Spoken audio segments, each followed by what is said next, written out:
आज हम बात करेंगे एसआईपी के बारे में। एसआईपी होता है systematic investment plan mutual funds में। तो आप जानते हैं बहुत सारे लोगों के पास इंडिया में म्यूचुअल फंड पोर्टफोलियो नहीं है। उसके काफी सारे रीजन है। हर कोई चाहता है कि फाइनेंशियली इंडिपेंडेंट हो जाए, लेकिन एट द सेम टाइम वो पेशेंस नहीं है वेल्थ क्रिएशन करने की। आप you want to get into get rich quick schemes, जैसे कि अक्षय कुमार ने फिर हेरा फेरी में बताया था 25 दिन में पैसा डबल।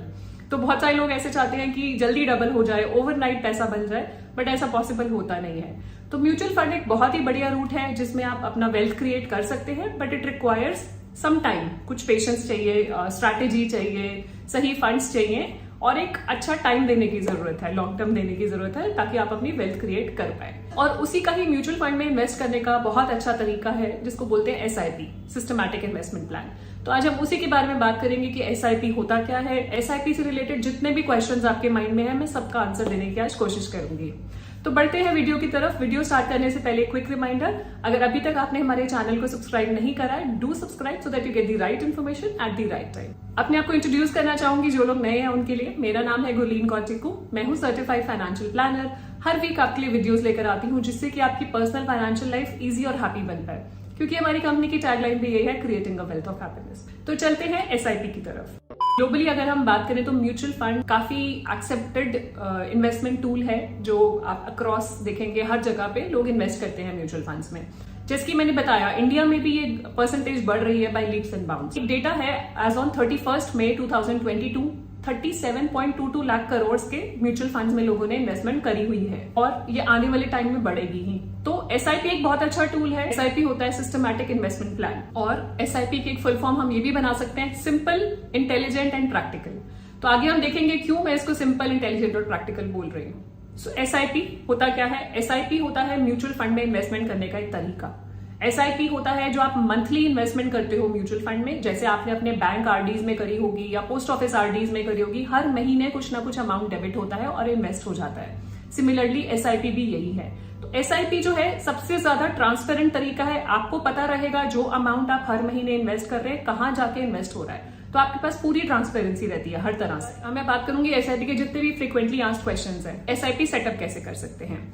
आप डिसाइड करें कौन से फंड में आपको इन्वेस्ट करना है, या म्यूचुअल फंड डिस्ट्रीब्यूटर के साथ आप बैठे और डिसाइड करें। एंड फंड सेलेक्ट करने के बाद आपको एक फंड का अमाउंट सेलेक्ट करना होता है। हर महीने कितना अमाउंट आपको इन्वेस्ट करना है, उतना ही आपके अकाउंट से ऑटो डेबिट हो जाता है। तो इसमें 2-3 तरीके होते हैं। ऑफलाइन इन्वेस्ट करने का तरीका होता है कि आप ऑफलाइन एप्लीकेशन फॉर्म भर के देते हैं, जिसमें आप एक तरह से एप्लीकेशन फॉर्म है जिसमें आप अपनी बेसिक डिटेल्स, अपना इन्फॉर्मेशन, कौन से फंड में इन्वेस्ट कर रहे हैं, कितने टाइम के लिए कर रहे हैं, कौन सी डेट सेलेक्ट कर रहे हैं और कौन सा बैंक लिंक करना चाह रहे हैं, और वो बैंक को इंस्ट्रक्शन जाती है और आपके बैंक से ऑटो डेबिट होना स्टार्ट हो जाता है। दूसरा तरीका ऑनलाइन, जो कि ज्यादा कॉमन और इजी तरीका है। बहुत सारे आपको फाइनेंशियल एडवाइजर्स और म्यूचुअल फंड डिस्ट्रीब्यूटर्स ऑनलाइन तरीके के लिए बोलेंगे कि आप ऑनलाइन तरीके से इन्वेस्ट करें। तो वहां पे इन्वेस्ट करके वो ये कि एक बार आपने सेटअप कर दिया कि इतना अमाउंट हर महीने जाना है, इस डेट को जाना है, आपके अकाउंट से ऑटोमेटिकली ऑटो डेबिट हो जाएगा। तो आप जितने मर्जी फंड्स खरीद सकते हैं और आपके पास ट्रांसपेरेंसी रहेगी और आप देख सकते हैं कौन से फंड में आपने कहाँ इन्वेस्ट करा अल्टीमेटली। दूसरा सवाल आता है एसआईपी में लॉन्ग टर्म के लिए क्यों इन्वेस्ट करें? लॉन्ग टर्म के लिए इसलिए इन्वेस्ट करें क्योंकि ये डेटा आपके सामने है कि 43 इयर्स की सेंसेक्स की हिस्ट्री है। तो जो आपका इंडेक्स है जहां पे आप इन्वेस्ट करते हैं, इक्विटी इंडेक्स, उसकी हिस्ट्री है 43 इयर्स की। तो 43 इयर्स में मतलब 1979 में हमारा सेंसेक्स स्टार्ट हुआ था 100 रुपीज से। 2022 में हमारा सेंसेक्स था 58569। ये है एज ऑन 31 मार्च 2022। तो 31 मार्च को सेंसेक्स था 58569। जो 100 रुपए अगर किसी ने लगाए थे वो 58,000 बन गए। मतलब ऑलमोस्ट 585 टाइम्स आपका ग्रो करा है पैसा। जिसने 100 रुपए लगाए उसका 585 टाइम्स ग्रो कर गया। अगर परसेंटेज रिटर्न की बात करें, जिसको हम एनुअल ग्रोथ रेट बोलते हैं, वो है 15.96% का ग्रोथ रेट। मतलब अगर आपने 1979 में इन्वेस्ट करना शुरू करा और 2022 में आपने विड्रॉ करा, तो आपको अप्रोक्सीमेटली 16% का रिटर्न मिला अपने पोर्टफोलियो पे। तो इसीलिए कहते हैं कि लॉन्ग टर्म बढ़िया है। ये आपकी स्क्रीन पे मैं एक चार्ट लेकर आई हूँ जिससे पता लगता है कि जो हमारा जो 15% का ग्रोथ आया, मतलब 100 रुपए से हमेशा वो प्लस में नहीं रहा। ऐसा भी टाइम आया होगा जब वो नीचे गया, ऊपर आया, तो वो वॉलेटिलिटी इंटैक्ट रही मार्केट में। तो वॉलेटिलिटी क्या है एग्जैक्टली? आपने इन्वेस्ट करा, मार्केट ऊपर जाती है, मार्केट नीचे जाती है, तो स्ट्रेट लाइन में मूव नहीं करती है। दूसरा तरीका देखने का, it moves like an ECG graph. ECG कैसे होती है? अगर स्ट्रेट होगी तो फिनिश, अगर वो ऐसे मूव करती रहेगी तो लाइफ है। तो इसी तरह से इक्विटी मार्केट्स भी वॉलेटाइल रहती है। 1991 से लेकर 2018 तक का चार्ट मैं आपके साथ शेयर कर रही हूँ कि कैसे मार्केट कहाँ थी और कहाँ तक पहुंची और क्या क्या वॉलेटिलिटी आप देख पा रहे हैं मार्केट में। ऐसे ऐसे जो मार्केट घूम रही है, this is volatility in market. तो वो स्ट्रेट लाइन में नहीं बढ़ी, धीरे धीरे बढ़ी। तो इसीलिए बोलते हैं लॉन्ग टर्म इन्वेस्ट करना बेटर है। जितने लंबे टाइम के लिए आप करेंगे उतना वॉलेटिलिटी आपकी नलिफाई होती रहेगी, कम होती रहेगी और आपको रिटर्न मिलेगा। अब क्वेश्चन आता है कि मैं एसआईपी शॉर्ट टर्म के लिए कर सकता हूँ या कर सकती हूँ। बिल्कुल, आप शॉर्ट टर्म के लिए एसआईपी कर सकते हैं। तो म्यूचुअल फंड्स अलग अलग तरीके के होते हैं, जिसमें इक्विटी होता है, बैलेंस्ड होता है, डेट होता है। तो अगर आप शॉर्ट टर्म करना चाह रहे हैं, क्योंकि आप समझ गए कि इक्विटी मार्केट में वॉलेटिलिटी है, तो शॉर्ट टर्म में वॉलेटिलिटी ज्यादा होगी। अगर आपको शॉर्ट टर्म के लिए करना है तो फंड्स वही सिलेक्ट करने हैं जहां पे वॉलेटिलिटी कम हो, जहां पे उतार चढ़ाव कम हो। तो आप शॉर्ट टर्म के लिए बिल्कुल कर सकते हैं 2 साल 3 साल के लिए। उसके लिए आपको फंड सिलेक्ट करने हैं, जैसे कि लिक्विड फंड्स। उसके लिए आप आर्बिट्राज फंड्स, डेट फंड्स, जहां पे इक्विटी का लेना देना ना रहे और आपकी पैसा जो है वो स्ट्रेट लाइन में ग्रो करता रहे, जैसे कि आपकी बैंक एफडीज में और आरडीज में ग्रो करता है। तो डेफिनेटली आप 2-3 साल के लिए कर सकते हैं। कोई रिस्ट्रिक्शन नहीं है कि कितने साल के लिए आप एसआईपी कर सकते हैं। नेक्स्ट आता है कौन सी स्कीम में एसआईपी स्टार्ट करूं। सो कौन सी स्कीम का एक आंसर नहीं हो सकता, क्योंकि आपकी जरूरत अलग है, आपका टाइम होराइजन अलग है, आपका रिस्क एपेटाइट अलग है। तो आपका रिस्क एपेटाइट हो सकता है ज्यादा हो, मेरा रिस्क एपेटाइट कम है, या मेरा ज्यादा है आपका कम है, तो चेंज हो सकता है क्योंकि हमारे गोल्स कुछ और हैं। तो आप अपने रिस्क एपेटाइट, अपने टाइम होराइजन के हिसाब से एसआईपी चूज कर सकते हैं। तो अलग अलग तरह के फंड्स अवेलेबल है। मेरा मानना यह है कि एक बैलेंस्ड पोर्टफोलियो होना चाहिए, जैसे कि आपके पोर्टफोलियो में लार्ज कैप भी हो, स्मॉल कैप भी हो, मिड कैप भी हो और फ्लेक्सी कैप भी हो। और आप इंडेक्स फंड भी डाल सकते हैं जो सेंसेक्स के अकॉर्डिंगली मूव करते हैं। तो एक आप मिक्स पोर्टफोलियो बना सकते हैं सो दैट आपका रिस्क डिवाइडेड है। जैसे हम बोलते हैं ना, do not put all your eggs in one basket. तो एसआईपी कौन से फंड में करनी है, एक में नहीं करनी चाहिए, आप डिवाइड करके करें, अलग अलग फंड्स में करें, सो दैट आपका रिस्क भी डिवाइडेड रहे। अब नेक्स्ट क्वेश्चन आता है कि मार्केट गिर रही है तो क्या हम एसआईपी को स्टॉप कर दें। ऐसी गलती कभी ना करें। एसआईपी तभी स्टॉप करें जब आपका गोल पूरा हो गया हो, जब आपको पैसे निकालने हैं और जरूरत है, सिर्फ इसलिए नहीं कि मार्केट नीचे है। इसका बहुत बड़ा एग्जांपल मैं आपके साथ शेयर करती हूँ। जैसे कि टेक्नोलॉजी फंड, आपको पता है कि 2000 में काफी सारे टेक्नोलॉजी फंड आए थे। मार्च 2000 में टेक्नोलॉजी फंड में इन्वेस्ट करना स्टार्ट करा और लगभग देखते ही देखते 1 साल में मार्केट वहां से ऑलमोस्ट 80% गिर गई। मतलब अगर 10 रुपए की एनएवी जब आप न्यू फंड में इन्वेस्ट करना शुरू करते हैं तो एक नेट एसेट वैल्यू होती है जो 10 रुपए की होती है। मार्च 2000 से लेकर अक्टूबर 2001 तक इन्वेस्ट करा तो 2 लाख रुपए लगभग इन्वेस्ट करे। उसके अगेंस्ट जो वैल्यू रह गई वो रह गई 99,000। मतलब 10 रुपए की एनएवी गिर के हो गई 2 रुपए 15 पैसे। तो मतलब 80% वहां से ये फंड गिर गया। तो अब यहाँ पे आप सोचिए कि अगर हम बीच में एसआईपी स्टॉप करेंगे तो क्या होगा। तो आपका जो 80% का लॉस है वो आप बुक कर लेंगे, जो कि नोशनल लॉस है, अभी बुक्स में है, एक्चुअल लॉस नहीं है। अगर आप सेल कर देंगे तो बुक कर लेंगे आप। फिर क्या हुआ आगे देखते हैं। अक्टूबर 2001 से लेकर जून 2003 तक एनएवी उसी रेंज में रही, 2.152 की रेंज में रही और वहीं पे घूमती रही। तो बिल्कुल फ्लैट रहा, लेकिन एसआईपी बंद नहीं करी इन्होंने। टोटल 4 लाख रुपए जो इन्वेस्ट करे, 4 लाख की वैल्यू थी 3 लाख रुपए, मतलब 10% डाउन था पोर्टफोलियो। फिर भी रुके नहीं, इन्वेस्ट करते रहे, बिकॉज उनकी स्ट्रैटेजी थी लॉन्ग टर्म। उन्होंने देखा नहीं कि मार्केट गिर रही है, मुझे एसआईपी स्टॉप करनी चाहिए, ऐसा नहीं सोचा। और एंड में क्या हुआ, उनको फायदा भी हुआ ऑफकोर्स।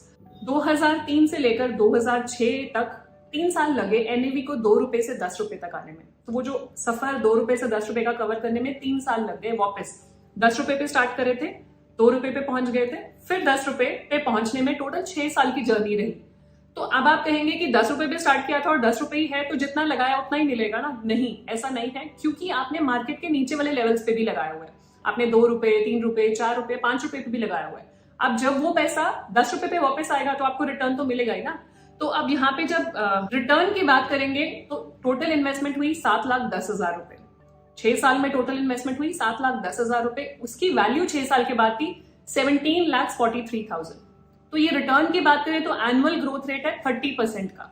मतलब ऐसे फंड में जहां हमने सोचा कि कोई होप ही नहीं है, 10 रुपए का 2 रुपए पे आ गया क्या और 0 पे चला जाएगा, ये बोलते हैं ना आप लोग, बट ऐसा होता नहीं है। रिटर्न मिला क्योंकि वहां पे पेशेंस थी। आपने लॉन्ग टर्म के लिए करना और मार्केट गिरने की वजह से कभी भी एसआईपी स्टॉप नहीं करनी है। That should not be the reason of stopping your SIP, क्योंकि मैक्सिमम रिटर्न वही मिलता है जहां मार्केट नीचे जाती है। तो जितनी वॉलेटिलिटी होगी उतना आपके एसआईपी के लिए अच्छा है। और अगर कोई इतना होपफुल होता कि वो एसआईपी अगर आज तक कंटिन्यूड रहती, मान लीजिए कोई इतना होपफुल है कि नहीं मेरे को नहीं छोड़ना है एंड वो बिल्कुल ही extra long term, let's say retirement का पैसा था, 3 साल तक 30 साल तक टच ही नहीं करना था, वो वाला पैसा था और उस फंड में, टेक्नोलॉजी फंड में चलता रहता, तो आज उसकी क्या वैल्यू होती। तो ये डेटा है as on 31 March 2022। Total investment जो 2000 से लेकर 2022 तक टोटल इन्वेस्टमेंट होती, लगभग 22 साल टोटल इन्वेस्टमेंट की जाती 26,50,000 रुपए, 26.50 लाख रुपीस, और उसकी करंट वैल्यू एनएवी के हिसाब से होती 4.18 करोड़। क्योंकि उस फंड की जो 10 रुपए पे लॉन्च हुआ था उसकी एनएवी 162 रुपीज थी 31 मार्च को। तो ये परसेंटेज रिटर्न देखें तो लगभग एनुअल ग्रोथ रेट है 21% का। तो अब आप बताएं 21% रिटर्न आसानी से नहीं मिला। There was patience, there was lot of time that was given, there was lot of hope that was given, उसकी वजह से ये इतना रिटर्न आया। तो SIPs are for long term for sure. अगर इक्विटी में आप एंटर कर रहे हो और आपको वेल्थ चाहिए तो लंबे टाइम के लिए रुकना ही पड़ेगा, कोई और ऑप्शन नहीं है। आप कुछ बेसिक FAQs ले लेते हैं SIP से रिलेटेड। तो SIP में आप लोग पूछते हैं कि SIP की डेट आप चेंज कर सकते हैं कि नहीं। लेट्स से आपने 10th SIP डेट रखी इनिशियली कि हर महीने 10 तारीख को ऑटो डेबिट हो जाएगा। फ्यूचर में आप इसको बदल सकते हैं कि नहीं, बिल्कुल बदल सकते हैं, सारी ऑप्शंस अवेलेबल हैं, ऑनलाइन ऑफलाइन चेंज कर सकते हैं। दूसरा, आप पूछते हैं कि बैंक डिटेल्स चेंज कर सकते हैं कि नहीं। बिल्कुल आप अपनी बैंक डिटेल्स चेंज कर सकते हैं, उसका प्रोसेस ऑनलाइन ऑफलाइन दोनों प्रोसेसेस अवेलेबल होते हैं। तीसरा, आप अपनी SIP अमाउंट इंक्रीज कर सकते हैं। मान लीजिए अभी आपने 5,000 रुपीज पर मंथ से स्टार्ट करा, आपको लगता है कि आपकी इनकम इंक्रीज हुई है, आपके एस्पिरेशंस बढ़ी हैं, तो SIP भी बढ़ानी है, बिल्कुल बढ़ा सकते हैं। SIP कम करनी है, बिल्कुल कम कर सकते हैं। SIP स्टॉप करनी है, आप बिल्कुल स्टॉप कर सकते हैं। पॉज करनी है तो पॉज का फीचर भी लाया गया था ड्यूरिंग कोविड, बहुत सारे लोगों की जहां पर रेगुलर फ्लो ऑफ इनकम नहीं थी तो वो पॉज भी कर सकते थे। तो ये सारे ऑप्शंस, मतलब फ्लेक्सिबिलिटी हर तरह से, जैसे आप उसको यूज करना चाहें उस तरीके से आप यूज कर सकते हैं। आप अपने नाम पे इन्वेस्ट कर सकते हैं, स्पाउस के नाम पे इन्वेस्ट कर सकते हैं, और तो और आप माइनर्स के नाम पे भी इन्वेस्ट कर सकते हैं। माइनर हैं आपके घर में तो उनके नेम पे भी अंडर गार्डियनशिप आप इन्वेस्ट कर सकते हैं। अगला सवाल आपका होता है कि क्या SIP में आपका पैसा लॉक इन हो जाता है। जी नहीं, SIP में आपका पैसा लॉक इन नहीं होता है, लेकिन एक एग्जिट लोड होता है। मान लीजिए जैसे आप बैंक FD कराते हैं, आपने 1 साल की FD कराई, अगर आप उसको 1 साल के बीच में एग्जिट करना चाह रहे हैं, आपके पास ऑप्शन है, कुछ पेनल्टी लगती है। सेम यहाँ पे भी एग्जिट लोड होता है। अलग अलग फंड के हिसाब से एग्जिट लोड डिसाइड होता है, किसी फंड में नहीं भी होता और किसी फंड में होता भी है। दूसरा, लॉक इन वहां होता है जहां आप ELSS में करते हैं। ELSS, इसका भी आपका क्वेश्चन आया था कि ELSS क्या होता है। ELSS होता है इक्विटी लिंक्ड सेविंग स्कीम, मतलब वो कैटेगरी जिसमें आपको टैक्स बेनिफिट भी मिलता है अंडर सेक्शन 80C। अगर आप उसमें इन्वेस्ट कर लेंगे तो जो आपकी इनकम में 80C का जो बेनिफिट आपको मिलता है 1.5 लाख का, वो ELSS से भी मिल सकता है। उसमें मान लीजिए आपने SIP कर ली तो लॉक इन हो जाएगी 3 इयर्स के लिए। नेक्स्ट, आप लोग पूछते हैं कि कोई एक्स्ट्रा फीस है म्यूचुअल फंड्स में इन्वेस्ट करने की। तो म्यूचुअल फंड 2 तरीके के होते हैं, रेगुलर एंड डायरेक्ट। दोनों में फीस है of course. Fund management charges बोलते हैं, एक्सपेंस रेशियो बोलते हैं। तो एक्सपेंस रेशियो दोनों में अवेलेबल है। डायरेक्ट है, मान लीजिए आप डायरेक्ट जाके म्यूचुअल फंड हाउस पे आप डायरेक्ट जाके SIP कर रहे हैं तो कम चार्जेस हैं एज कम्पेयर टू रेगुलर में थोड़े से ज्यादा चार्जेस हैं, क्योंकि आपको एक इंटरमीडियरी की असिस्टेंस मिल रही है, आपको एक सपोर्ट मिल रहा है फाइनेंशियल एडवाइजर का, म्यूचुअल फंड डिस्ट्रीब्यूटर का। वो सपोर्ट आपको डायरेक्ट में नहीं मिलता है। तो एक्सपेंस रेशियो ऑफ कोर्स दोनों में होती है। कुछ खर्चा तो आपसे लेंगे ना, अगर आपको पैसा कमा के दे रहे हैं म्यूचुअल फंड वाले तो कुछ तो आपको चार्ज करेंगे, but again that is very nominal.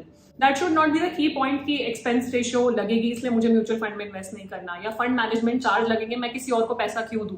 वो थॉट प्रोसेस नहीं होना चाहिए। टिल द टाइम आप कमा रहे हैं उससे तो यू शुड बी इन्वेस्टिंग, क्योंकि there are no free lunches. कहीं पे भी आपको कुछ भी फ्री में नहीं मिलता है, कुछ ना कुछ चार्जेस हर एक में होते ही होते हैं, या आप अपॉर्चुनिटी कॉस्ट बेयर करते हैं। लेट्स से आप FDs में इन्वेस्ट करते हैं, FDs में रिटर्न आ रहा है 5-6%, आपका गोल 12% से कम पे पूरा ही नहीं हो सकता, तो आप क्या करेंगे? You don't have any choice. या तो आप डायरेक्ट इक्विटी में जाएंगे।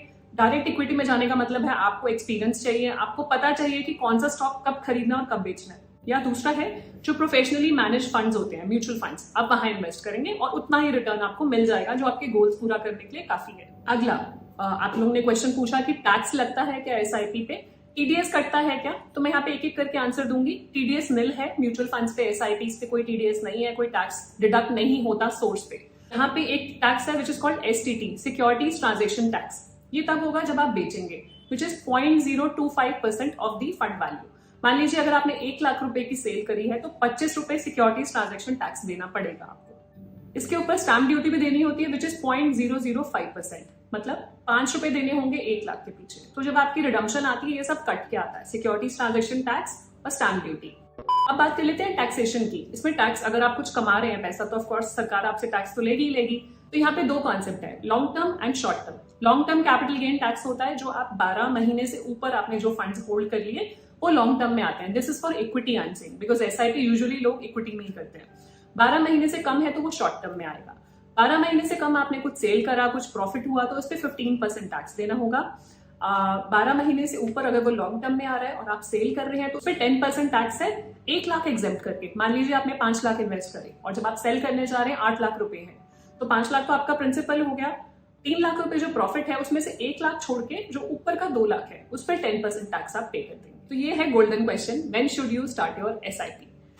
As soon as you start earning, जितनी जल्दी उतना बेटर। तो जो हम बेनिफिट ऑफ कंपाउंडिंग बोलते हैं ना, कि हम बचपन में सबने सुना, आई एम श्योर, कि पैसे पेड़ पे नहीं उगते।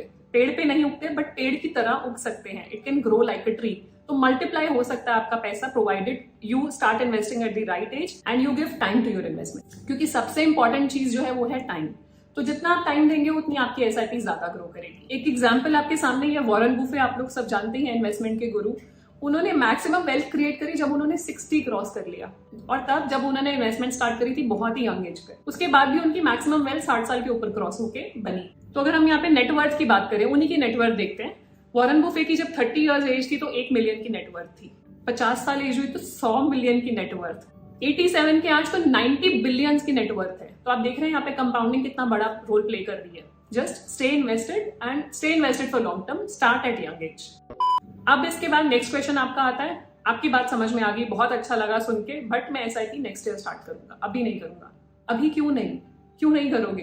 तो मैं आपको बता दूं, अगर आप भी उनमें से और सोच रहे हैं कि मैं नेक्स्ट ईयर स्टार्ट करूंगा या करूंगी, तो there is a delay cost. जितना आप डिले करेंगे उतना आपका पोर्टफोलियो कम ग्रो करेगा। ये एग्जांपल मैं आपके साथ शेयर कर रही हूँ। मान लीजिए आपने SIP 10 साल के लिए करनी थी, आपने 10 की बजाय, क्योंकि आपने बोला मैं इस साल तो करूंगा ही नहीं या करूंगी नहीं, मैं नेक्स्ट ईयर स्टार्ट करूंगी, तो 10 की बजाय आपके पास सिर्फ 9 साल रहेंगे। तो 9 इयर्स की SIP वर्सेस 10 इयर्स की SIP रिटर्न में क्या डिफरेंस आएगा, आइए देखते हैं। ये 10,000 रुपए महीने की SIP है, 10 साल में इन्वेस्ट करना था तो 12 लाख रुपए इन्वेस्ट हो गए। अगर वही 9 साल में इन्वेस्ट हुए तो 10,80,000 रुपए, 10,80,000 रुपीज इन्वेस्ट हुए। रिटर्न लेते हैं, क्योंकि वो 1 साल कम था तो वहां पे रिटर्न आया 15.75 और 1 साल ज्यादा था तो 15.91, ज्यादा डिफरेंस नहीं है। आपकी जो वैल्यू हुई, एंड वैल्यू 10 लाख का 9 साल में बना 22,45,000 रुपए, वेराज 12 लाख का 9 साल में बना 27,52,000 रुपए। तो जो डिफरेंस है दैट इज 5 लाख रुपीज। ये है आपकी डिले कॉस्ट। सिर्फ आपने डिले करा इसलिए आपको वो कॉस्ट बेयर करनी पड़ेगी। तो आप डिले नहीं करें, ये तो डिफरेंस कम है क्योंकि 1 साल का ही डिले है। आप में से बहुत लोग जानते भी हैं कि आप कितने सालों से ये डिसीजन डिले कर रहे हैं कि मैं SIP स्टार्ट करूंगा, जल्दी करूंगा, करूंगी, बट कर नहीं पा रहे हैं। तो उनके लिए एक रिमाइंडर है कि अपनी SIP जल्द से जल्द स्टार्ट करें, क्योंकि उस पर एक डिले कॉस्ट अटैच हो रही है। क्योंकि आपके गोल्स तो पोस्टपोन नहीं हो सकते। मान लीजिए आपको रिटायर होना है 55 या 60 पे, वो शिफ्ट नहीं हो सकता, लेकिन आप अपनी इन्वेस्टमेंट हैबिट शिफ्ट कर सकते हैं, चेंज कर सकते हैं। अब एक और $1 मिलियन क्वेश्चन, अब तो ये तो बता दिया इन्वेस्ट कर लो, जल्दी कर लो, delay cost and so on, but अब ये बताओ कि SIP से पैसा निकालना कब है। अब इसका आंसर भी मैं दूंगी। देखिए, SIP जब आप कर रहे हैं एक स्पेसिफिक गोल के लिए कर रहे हैं, आप कोई भी इन्वेस्टमेंट कर रहे हैं, वो गोल क्या हो सकता है? आपकी वेल्थ क्रिएशन हो सकती है, बच्चों की एजुकेशन हो सकती है, आपकी बच्चों की मैरिज हो सकती है, आपका खुद का रिटायरमेंट हो सकता है, घर का गोल हो सकता है, किसी का कुछ भी गोल हो सकता है। तो आपने पर्पस के लिए SIP स्टार्ट करी है, तो SIP रिडीम तभी करनी चाहिए जब आपका गोल पूरा हो गया हो। So that is the one liner answer कि जब आपका गोल पूरा हो जाए आप अपना SIP का पैसा निकाल लें। तो और डिटेल्ड वीडियोस भी आपको मेरे चैनल पे मिलती रहेंगी म्यूचुअल फंड से रिलेटेड। और हाँ, यहाँ पे बताना चाहूंगी, आप कंपाउंडिंग कैलकुलेशन वगैरह करना चाहें तो वो भी कुछ वीडियोस चैनल पे अवेलेबल हैं, आप देख सकते हैं कि आप कैसे अपना पैसा कहाँ तक ग्रो कर सकते हैं SIP रूट के थ्रू। कुछ भी क्वेश्चंस हो SIP के रिगार्डिंग आप शेयर कीजिएगा। बहुत सारे लोगों ने स्पेसिफिक क्वेश्चंस पूछे थे कि ये फंड अच्छा है, ये फंड अच्छा नहीं है। तो मैंने जो एग्जाम्पल आपको दिया था इसमें टेक्नोलॉजी फंड का, तो आप वहां पे क्या बोलेंगे, कौन सा फंड अच्छा है, कौन सा फंड अच्छा नहीं है। Just the consistency is required. Fund of course should be good, but consistency required है। मैं स्पेसिफिक क्वेश्चंस पे आंसर नहीं दे पाऊंगी, उसके लिए आप 1-to-1 कंसल्ट कर सकते हैं मुझसे। बट क्योंकि हर एक फंड अपने में उसका कोई ऑब्जेक्टिव है। कोई लार्ज कैप है तो उसका पोर्टफोलियो अलग है, फ्लेक्सी कैप है तो पोर्टफोलियो अलग है, एक फंड का ऑब्जेक्टिव है। तो कोई भी फंड अच्छा और बुरा नहीं होता, आपकी जरूरत के हिसाब से आप फंड चूज करें, मैं यही कहना चाहूंगी, because one size doesn't fit all. I hope अगर आपने SIP नहीं स्टार्ट करी है तो आप डेफिनेटली स्टार्ट करेंगे, even with a small amount, 2,000-5,000 महीने से भी करना चाहे तो just do it right now, wait मत कीजिए। सो ये था मेरी तरफ से SIP के रिगार्डिंग। हमारा WhatsApp number, email ID mention है, आप कॉन्टैक्ट कर सकते हैं। जाने से पहले क्विक रिमाइंडर, अगर अभी तक आपने हमारे चैनल को सब्सक्राइब नहीं करा, do subscribe so that you get the right information at the right time. Stay safe, take care, मिलते हैं नेक्स्ट वीक नेक्स्ट वीडियो में, बाय बाय। SIP होता है सिस्टमैटिक इन्वेस्ट करना, या अपने फाइनेंशियल डिस्ट्रीब्यूटर के साथ परसेंटेज रिटर्न की बात करें, जिसको हम यार 5 मिनट ना वीडियो शूट कर रही हूँ, आवाजें आ रही है बीच में जी। 1991 से लेकर अब कुछ बेसिक एफएक्यूज